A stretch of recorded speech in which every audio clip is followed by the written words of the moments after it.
महाराज कर रहे हो।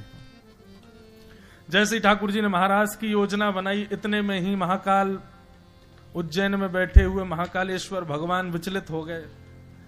बोले ठाकुर जी महाराज कर रहे हैं और हम यहीं बैठे बैठे अपने ऊपर अभिषेक करवाते रहे, ऐसा कैसे काम चले।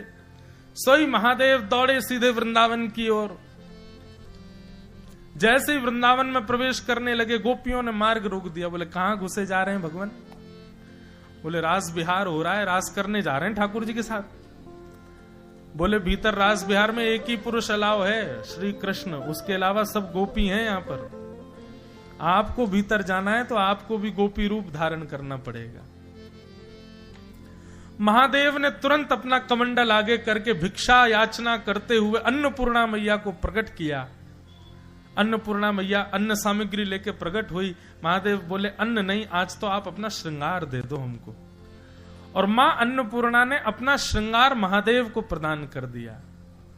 ये बढ़िया नाक में नथनी पहनी, कानन में कुंडल पहने, बिच्छू बिच्छू लटक रहे थे। अन्नपूर्णा मैया ने सबको भगा दिया। गले में से सर्प वर्प उतार दिए, गले में हार पहनाए नव लखा के। जे बढ़िया महाराज नीचे घेरदार बढ़िया जो पहनती है माताएं आदि, सब पहनाया उनको। चुनरी उनरी उड़ा करके, होठों पर लालिमा लगा के, आंखन में काजल वाजल पधरा करके महादेव के जटाओं को खोल दिया और खोल करके यमुना जल से धो दिया। जटा बना रखी थी, केश बनाया। जे घुंघराले केश महादेव के इतने सुंदर लग रहे हैं कि महाराज क्या कहें। और उसमें मूंछ हो रहे महादेव की। गोपी तो बने पर मूंछ वाली गोपी बन के आए। ऐसा रूप धारण कियो, धम धम मर्दानी चाल, और लिए घूंघट हाथ में चल रहे महादेव। गोपियां बोली अरे देखियो ये कैसी गोपी आ रही है। बोले ऐसे भीतर ना जाने देंगी, पहले आपको मुख देखेंगी। महादेव घूंघट करके खड़े हैं। गोपियां बोली एक गोपी ने एक अपनो मुख तो दिखाए थे। महादेव बोले नहीं, हम जिनके लिए तैयार हुए हैं उन्हीं को ही दिखाएंगे। गोपी बोली अरे हमें पता है तू बहुत मलूक है, नहीं दिखाए तो दे। अगर सुंदर होगी तो ही भीतर जान देंगी, ने को कोई कमी लगी तो यहीं रोक देंगी। महादेव बोले वैसे तो बात यह है कि अगर हमने घूंघट ऊपर कर लिया ना तो तुम सब मूर्छित हो जाओगी, रोकने वाला बचेगा ही नहीं। हमारा रूप ऐसा है कि उसको वही देख सकता है जो भीतर नृत्य कर रहा है, आप नहीं देख पाओगी।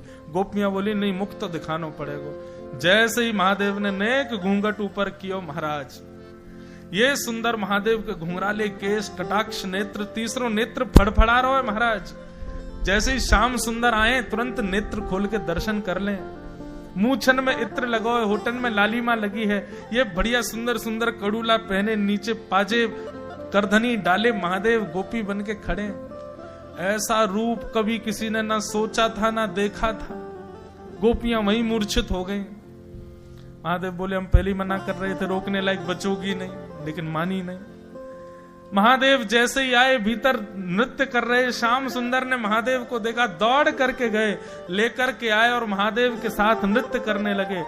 जहां स्वयं नारायण श्री कृष्ण रूप में, महादेव गोपेश्वर रूप में नृत्य कर रहे, तो भला कोई शांत कैसे बैठता।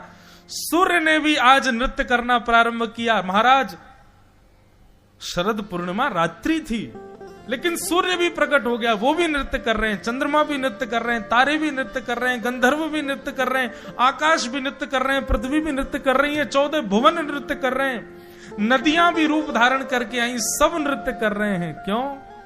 आज वृंदावन में महारास हो रहा है।